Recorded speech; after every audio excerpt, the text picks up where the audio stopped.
तो दोस्तों आपको क्या लग रहा था कि इन्फिनिटी स्टोन्स का काम खत्म हो गया और वो थैनोस तक ही लिमिटेड थे, क्योंकि एंड वाले सीन में लिटरली थैनोस ने रियलिटी थे इन्फिनिटी स्टोन्स को गायब किया था। बट एक्चुअल में ऐसा नहीं है, वो वापस आ रहे हैं और वो आ रहा है एक अलग फॉर्म में और इन स्टोन्स को वापस लेके आएगा डॉक्टर डूम, और वो भी कैरेक्टर्स के रूप में। एक्चुअली में यहाँ पर ये बात निकल कर आ रही थी कि डॉक्टर डूम जो वो कैरेक्टर्स को एक स्टोन्स की तरह यूज करेगा यूनिवर्स, मल्टीवर्स और टाइमलाइन क्रिएट करने में। और वो कौन से कैरेक्टर्स है जिनको Doctor Doom as a stones के जरिए यूज करेगा और एक्चुअली में इनमें से कौन से कैरेक्टर टपक जाएंगे और कौन से सरवाइव करेंगे। तो इन सभी अपडेट्स के बारे में वीडियो में आगे एक एक करके बात करेंगे, जिससे ये वीडियो आज बहुत ज्यादा इंटरेस्टिंग होने वाली है। तो आप इस वीडियो को एंड तक देखें। तो फिर आइए एक छोटा सा इंट्रो देते हुए इस वीडियो को स्टार्ट करते हैं।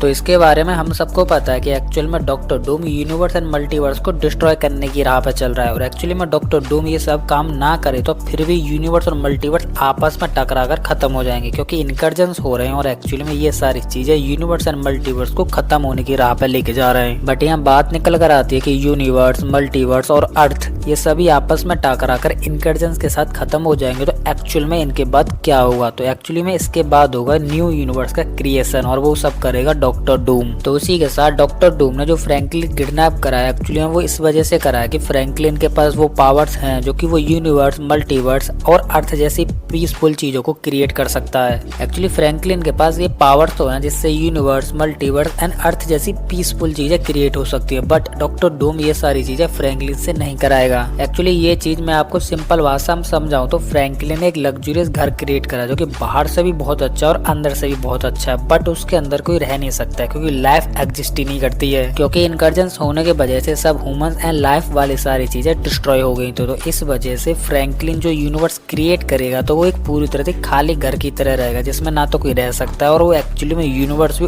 उस जगह रहेगा जिस जगह ह्यूमंस एग्जिस्ट ही नहीं करते। और एक्चुअली में लाइफ, टाइम और ह्यूमंस को क्रिएट करने के लिए 6 इन्फिनिटी स्टोन जैसे 6 एलिमेंट चाहिए होते हैं जो कि हम सबको यूनिवर्स एंड मल्टीवर्स के बारे में अच्छा खासा ज्ञान देते हैं, क्योंकि जो 6 इन्फिनिटी स्टोन्स होते हैं इनके अंदर कुछ ऐसे एलिमेंट्स होते हैं जो कि ह्यूमंस और लाइफ को कैरी या फिर क्रिएट करने में एक इम्पोर्टेंट रोल प्ले करते हैं। और यही सेम वोंग ने बताया था कि जब यूनिवर्स की स्टार्टिंग में कुछ भी नहीं था तब भी ये स्टोन्स एग्जिस्ट करते। तो हर स्टोन यूनिवर्स और ह्यूमंस के 5 एलिमेंट्स को कनेक्ट करता है और जो टाइम स्टोन्स है वो इनको रूल में लाता है। एक्चुअली ये चीज मैं आपको सिंपल भाषा में समझाऊं तो 6 इन्फिनिटी स्टोन्स को एक साथ यूज करने पर एक एक्चुअल यूनिवर्स क्रिएट होता है जिसके अंदर लाइफ को कंटिन्यू करने के लिए या फिर स्टे होने के लिए एक्चुअली में सब चीज पॉसिबल होती है और सारी चीजें स्टे होती हैं। बट अब 6 इन्फिनिटी स्टोन्स तो है नहीं, और है भी तो वो टीवीए के किसी ड्रॉर में पड़े हुए हैं और वहां तक डॉक्टर डूम पहुंच नहीं सकता है। तो इस वजह से डॉक्टर डूम 6 इन्फिनिटी स्टोन्स की तरफ नहीं जाने वाला, वो जाएगा 6 ऐसे कैरेक्टर्स के पास जिन्होंने 6 इन्फिनिटी स्टोन्स की पावर को होल्ड करे हुए रखा है। और एक्चुअली में यहाँ पर रिपोर्ट के अकॉर्डिंग ये बात निकल कर आ रही है कि 6 दिन में डॉक्टर डूम यूनिवर्स क्रिएट कर लेगा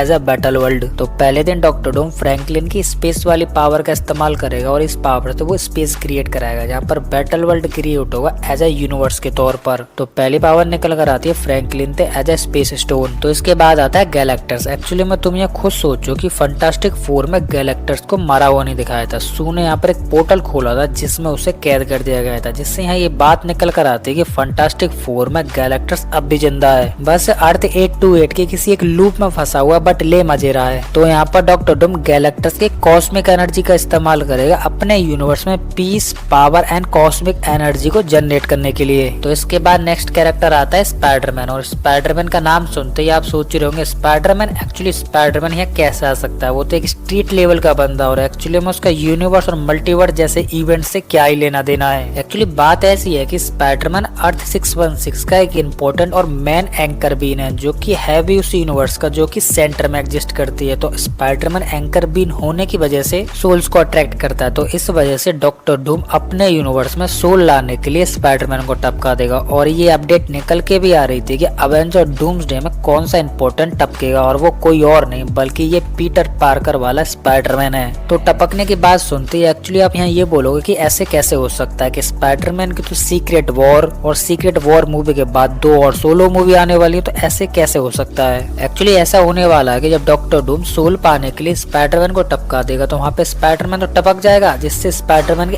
एक्चुअल में डेथ हो जाएगी, बट वहाँ पर उसे कोई और जिंदा करेगा, और जिंदा करेगा वेनम, जिससे वेनम एंड गेम में आएगा उसके साथ होस्टिंग कर ले, जिससे वेनम वहाँ पर स्पाइडरमैन जो मर चुका था उसे एक्चुअल में जिंदा कर देगा। और ये सारी चीजें एवेंजर डूम्सडे की स्टार्टिंग में होंगी और यही स्पाइडरमैन को क्रेजी वेनम वाला ब्लैक स्पाइडर सूट मिल जाएगा। तो उसी के साथ एक बात निकल कर आती है कि जो लोग सोच रहे थे कि हमें स्पाइडरमैन ब्रांड न्यू डे में सिम्बियोट या फिर वेनम देखने के लिए मिल जाएगा, तो एक्चुअली में ऐसा नहीं होने वाला। इस चीज के लिए तुम्हें थोड़ा और इंतजार करना पड़ेगा। तो एक्चुअली में तुम्हें सिम्बियोट स्पाइडरमैन के साथ बॉन्ड बनाता हुआ एवेंजर डूम्सडे में दिखेगा, ना कि स्पाइडरमैन ब्रांड न्यू डे में। तो इसके बाद नेक्स्ट कैरेक्टर आता है वॉइड। एक्चुअली मैंने आपको काफी बार अपने वीडियो में बताया है कि वॉइड एवेंजर डूम्सडे में एक इंपॉर्टेंट रोल प्ले करेगा, और यही सेम सेंट्री के कैरेक्टर को प्ले करने वाले लुइस पुलमैन ने बोला, जिससे उन्होंने बोला कि सेंट्री एवेंजर डूम्सडे में एक इंपॉर्टेंट नहीं बल्कि बहुत इंपॉर्टेंट कैरेक्टर होने वाला है। और इसी के साथ ही एक बात और बोली, ऐसा नहीं है कि सेंट्री अपनी सुपर पावर का इस्तेमाल करते हुए एवेंजर्स के साथ खड़ा और एक सुपर कैरेक्टर में नजर आए, बट ऐसा भी हो सकता है कि वो डॉक्टर डूम की टीम और डॉक्टर डूम के साथ एक वेपन की तरह एवेंजर्स को टपकाए। तो यहाँ लुइस पुलमैन का भी यही इशारा था कि डूम सेंट्री को मैनिपुलेट करके अपनी टीम में ले लेगा, जिससे वो उससे वॉइड ओपन करवाएगा और लोगों की कॉन्शियसनेस एंड डार्क रियलिटी को उनके सामने खड़ा कर देगा। तो जो लोग अपनी डार्क रियलिटी से एक्चुअल में डरते थे वो सभी लोग वॉइड में शिफ्ट हो जाएंगे। तो इसी के साथ सोचो कि एक्चुअली में वॉइड को ना रोका जाता तो धीरे धीरे वॉइड शहर को कंट्रोल करता, फिर देश को करता, एक्चुअली में पूरे वर्ल्ड को ही कर लेता, जिससे सेंट्री के पास पूरे देश या फिर वर्ल्ड की कॉन्शियसनेस आ जाती और वो उसके बाद सभी को डार्क रियलिटी दिखाकर वॉइड में शिफ्ट कर देता। और एक्चुअली में यही डॉक्टर डूम चाहता है सेंट्री थे, जिससे सेंट्री यहाँ पर अपनी पावर का इस्तेमाल डॉक्टर डूम के लिए कर रहा है। तो उसी के साथ वॉइड में जितने भी लोग शिफ्ट हुए होंगे उनकी पास्ट रियलिटी एंड कॉन्शियसनेस सभी के सब इरेज हो गए होंगे, जिससे उन्हें कुछ भी याद नहीं होगा। याद होगा तो केवल और केवल एक बंदा, और वो है विक्टर डॉक्टर डूम, और इसके अलावा कुछ भी नहीं। और याद करोगे मैंने आपको अपनी एक वीडियो में बताया था कि विक्टर डॉक्टर डूम जब बैटल वर्ल्ड क्रिएट करेगा और वहाँ पर जितने भी सुपर हीरोज, ह्यूमंस या फिर जो भी सुपर कैरेक्टर्स होंगे उन सभी की यादें खत्म हो गई होंगी, जिससे इन सभी कैरेक्टर्स या फिर ह्यूमंस को जो भी कुछ याद होगा वो होगा Victor Doctor Doom as a god. Actually मुझे लग रहा था कि डूम ये वाला काम या फिर कांड करेगा कैसे, बट आज के अपडेट से पता चल गया कि विक्टर डॉक्टर डूम ये सारा कांड एक्चुअली में वॉइड के दम पर करेगा। तो इसी के साथ 4 कैरेक्टर्स हो गए, बचे 2 कैरेक्टर्स, और ये 2 कैरेक्टर डॉक्टर डूम के लिए बहुत इंपॉर्टेंट एंड क्रूशियल होने वाले हैं। तो इनमें से नेक्स्ट कैरेक्टर निकल कर आती है अपनी वांडा, क्योंकि हम सबको पता है कि वांडा के पास रियलिटी मैनिपुलेट पावर है, जिससे वांडा अपनी रियलिटी मैनिपुलेट पावर का इस्तेमाल करते हुए किसी भी यूनिवर्स को उजड़े चमन की तरह तबाह कर सकती है या फिर इसके उल्टा भी कर सकती है। तो उसी के साथ डॉक्टर डूम सेंट्री की तरह वांडा को भी मैनिपुलेट करेगा और अपनी टीम में ले लेगा, जिससे वांडा वॉइड में जाकर सेप का काम करेगी। एक्चुअली में वो चीज क्रिएट करेगी जो कि एक्चुअल में डॉक्टर डूम चाहता है, कितना छोटा कितना बड़ा और क्या ही चाहता है, सारी चीजें वांडा वॉइड में वो करेगी एक्चुअल में डूम चाहता तो डूम है बट करेगी वांडा। तो इसी के साथ फाइनली लास्ट कैरेक्टर आता है लॉकी, जिससे लॉकी वॉइड में टाइम फ्लो करेगा, जिससे सभी चीजें रियलिटी में प्रेजेंट हो जाएंगी। एक्चुअली में ये सारी चीजें तब होंगी जब लॉकी थ्रोन पर बैठेगा, और थ्रोन पर बैठने के बाद एक्चुअली में डॉक्टर डूम लॉकी से टाइम फ्लो एंड टाइम को रियल में लाने की पावर छीन लेगा। एक्चुअली ये वाली बात लॉकी को भी पता होगी कि डॉक्टर डूम मेरे पास आएगा टाइम को रियलिटी में लेने की पावर को लेने, और एक्चुअली में ये भी पता होगा कि डॉक्टर डूम जब मेरे पास आएगा तो वो मुझे खत्म कर देगा, मतलब किल डाउन कर देगा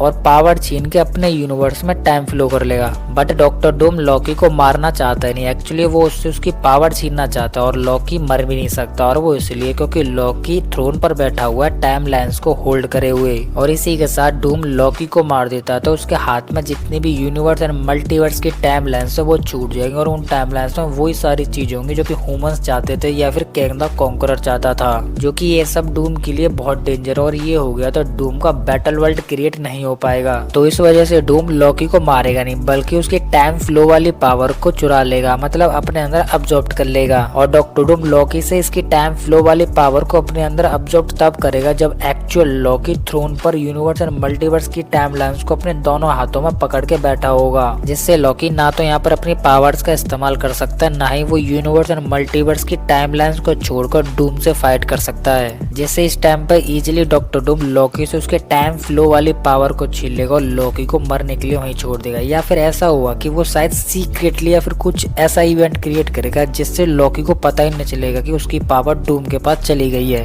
बट अब ये मूवी में देखना पड़ेगा कि डूम लॉकी से ये वाली पावर कैसे छीनता है, क्योंकि लॉकी एक इकलौता ऐसा कैरेक्टर है जिससे डूम ना तो इसे मैनिपुलेट कर सकता है, ना ही इसे अपनी जाल में फंसा सकता है और ना ही अपनी टीम में ले सकता है। तो इससे पावर चाहिए तो एक्चुअली में सीक्रेट या फिर सीक्रेटली ही चाहिए। तो यही थे वो 6 कैरेक्टर्स जिनके अंदर 6 इन्फिनिटी स्टोन्स या फिर एलिमेंट्स की पावर है, जिनको डॉक्टर डूम अपने यूज के लिए इस्तेमाल करेगा। तो यही थी वो सभी इंटरेस्टिंग अपडेट्स जो कि मैंने आपको काफी अच्छी तरीके से एक्सप्लेन करने की पूरी कोशिश की। और फिर भी मैं यहाँ पर किसी भी अपडेट को मिस कर देता हूँ तो वो आप मुझे कमेंट में बता सकते हो, जिसे मैं अपनी नेक्स्ट वीडियो में 100% कवर कर लूंगा। तो इसी के साथ अब ये वीडियो खत्म होने वाली है और इसी के साथ आपको हमारी ये इंटरेस्टिंग वीडियो पसंद है तो लाइक कर देना। और इसी के साथ आप इस चैनल पर नए हैं तो चैनल को सब्सक्राइब कर लेना और सब्सक्राइब करने के साथ साथ हमारे इस बेल आइकन को भी ऑल पे सेट कर लेना, जिससे कि आपको हमारे इस चैनल की किसी भी नई वीडियो की अपडेट इजीली मिल सके। तो इसी के साथ मैं इस वीडियो को यहीं पे एंड करता हूँ। तो आप हंसते रहिए, मुस्कुराते रहिए और अपनी फैमिली के साथ खुश रहिए। तो मैं मिलता हूँ आपको किसी और ऐसी हमारी मजेदार वीडियो में, तब तक के लिए गुड बाय।